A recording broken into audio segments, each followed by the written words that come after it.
আজ বানাচ্ছি কাতলা পালং।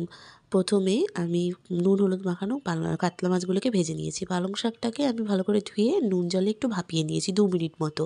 তারপর নামিয়ে ঠান্ডা জলে দিয়ে এবারে একটা মিক্সিং বোলের মধ্যে আমি ধনেপাতা বেশ খানিকটা আর ভাপানো পালং শাক একটু নুন দিয়ে পেস্ট করে নিয়েছি। তারপর কড়াতে সর্ষের তেল দিয়ে পেঁয়াজ আর টমেটো ভালো করে মিহি চপ করা দিয়ে ভালো করে ভেজে নিয়ে, আলুটা অপশনাল, নাও দিতে পারো তোমরা। আদা রসুন পেস্ট দিয়েছি, তারপর দিয়েছি 2 চামচ মতো টক দই, ধনের গুঁড়ো আর একটুখানি চিনি। তারপর দিয়েছি লঙ্কার গুঁড়ো। ভালো করে মশলাটা কষিয়ে নিয়ে একটুখানি জল দেবো। জলটা দিয়ে চাপা দিয়ে দেবো। চাপা দিয়ে জলটা যখন শুকনো, শুকনো হয়ে আসবে তখন এর মধ্যে মেশাবো ওই পালং শাকের পেস্টটা।